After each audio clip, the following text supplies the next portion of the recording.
BLRO থেকে আরম্ভ করে যত অফিস আছে যেখানে জমি রেজিস্ট্রি হয়, এক একটা জমি দুবার তিনবার করে রেজিস্ট্রি হয়েছে, সবার কাছ থেকে পয়সা নেওয়া হয়েছে। মমতা ব্যানার্জি কি ভগবানের আরাধনা করছেন দেখতে পাননি?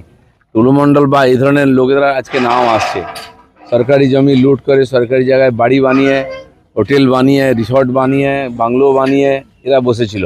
কেউ দেখেনি কেন? মমতা ব্যানার্জিও বেনিফিশিয়ারি এর থেকে, তার পরিবার বেনিফিশিয়ারি। আব্দুল বারী ডিএম থেকে আরম্ভ করে উনি মাথায় বসে আছেন কেন? আজকে আমরা গিয়ে মাঠে গিয়ে দেখতে পাচ্ছি কি হয়েছে না হয়েছে সমস্যা। উনি কোনোদিন খোঁজ নেননি। অন্য কোনো মন্ত্রীর সই করার অধিকার ছিল না, তার বাড়ি বসে থাকতো, কাটমানি পেয়ে যেত। তার পরিণাম এটা হয়েছে, পশ্চিমবাংলাটা বিক্রি হয়ে গেছে, দখল হয়ে গেছে আজকে। আব্দুল বারিক বিশ্বাস সম্পর্কে টুলু মণ্ডলের আত্মীয়ের বেহাই একসাথে। আমি তো বেয়াই বলছি না, চোরে চোরে মারছে তো ভাই। এ সমস্ত নেক্সেস যারা করছে, দেখুন একটাকে টানুন, সব ডোর বেরোবে, কোথাও কোথাও সম্পর্ক আছে, শেষ পর্যন্ত কালীঘাটে গিয়ে পৌঁছে যায়, সেখানে কেউ হাত দেয় না। তো এই জন্য এক জায়গায় হাত পড়েছে, এবার ধীরে ধীরে কান টানলে মাথা পর্যন্ত চলে আসবে, অপেক্ষা করুন। তার মানে একটা নেক্সাস, যেটা আপনারা বারবার বলেন বা বলতেন যখন বিরোধী দলে ছিলেন, অনুব্রত মণ্ডল বীরভূম, সেখানে একটা 500 কোটি টাকার স্ক্যাম আছে। এই 500 কোটির মধ্যে এইগুলোই কি সমস্ত টাকা? কারণ সোনা যেগুলো উদ্ধার হয়েছে এগুলো ইন্ডিয়ান মেড নয়, এগুলো সুইজারল্যান্ডের সোনা, এগুলো ভারতে পাচার করে গোপনে আনা হয়েছে। দেখুন, আজ কেষ্টমণ্ডলকে ধরা পড়েছে বা খোলাখুলি করতো বলে সবাই জানতেন, আপনারাও জানতেন। ওইখানকার কোনো মিডিয়ায় কোনোদিন একটা তার বিরুদ্ধে লেখেনি। সেইখানকার মিডিয়ার লোকেরা এখানে সল্টলেকে নিউ টাউনে এসে ফ্ল্যাট কিনেছে, তারা সবার উপকার পেয়েছেন। তার বিরুদ্ধে একটা কোনোদিন লেখেনি কেউ, একটা এফআইআর কেউ করেনি। শুধু কেষ্টমণ্ডল নেই, আজকে ছোটো ছোটো বড় বড় কেষ্টমণ্ডল সমস্ত জেলাতে আছে, তৈরি করা হয়েছে। ওরা হোলসেলার, হ্যান্ডলার, ওখান থেকে টাকা পয়সা তুলে কালীঘাটে পাঠাতো। তো এখন সেই পুলিশরাও জানতো। এখন সরকার পাল্টেছে, তো শুরু হয়েছে ধরপাকড়, এক একটা ইনকোয়ারি হচ্ছে। একদিন সিবিআই পর্যন্ত পৌঁছতে পারেনি, সোর্স পায়নি। এবার এই পুলিশই সমস্ত খুঁড়ে বার করছে। মদন মিত্র বলেছেন, আমি কোনো দিকেই যাব না, আমি এবার শ্মশানের দিকে যাব। এগুলো তাৎপর্যপূর্ণ মনে হচ্ছে। এত তাড়াতাড়ি বললে আগে শ্মশানের দরজা খুলবে? অনেক আছে ভোগান্তি এখনো।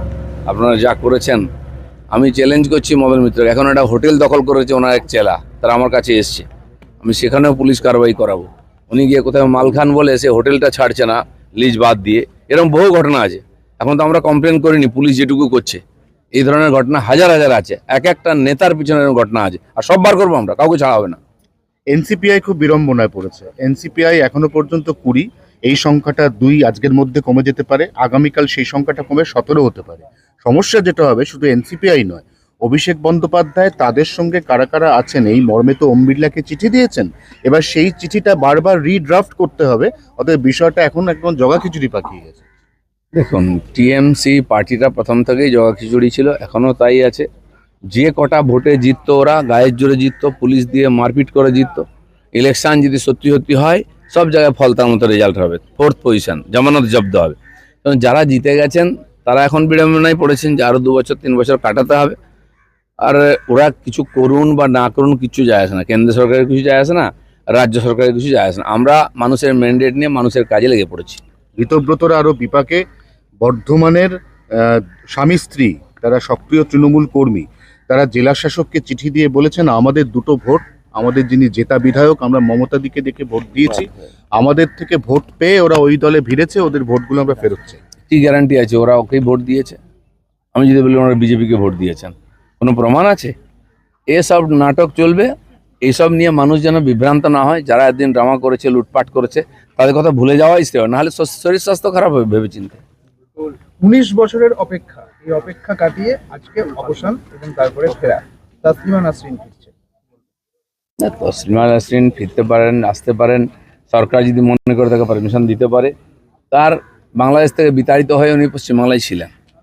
যারা বাংলা করেন, ওপার বাংলা থেকে টেররিস্ট থেকে আরম্ভ করে সেলিব্রিটি অনুপ্রবেশকারী নিয়ে আসেন, তারা তসলিমা নাসরিনকে কোনোদিন জায়গা দেন না। আজ বর্তমান সরকার পাল্টেছে, আমরা গণতন্ত্রে বিশ্বাস করি। আইন অনুযায়ী যদি ওখান থেকে পলায়ন করে নেতারা এখানে থাকতে পারে এসে, তো উনি কেন আসতে পারবেন না? সরকার মনে করে পারমিশন দিক, আসুন, তার বক্তব্যও লোকে শুনবে। উনি মনে করছেন যে বাংলায় পালাবদলের পরে নতুন সূর্যোদয় হয়েছে, রাস্তায়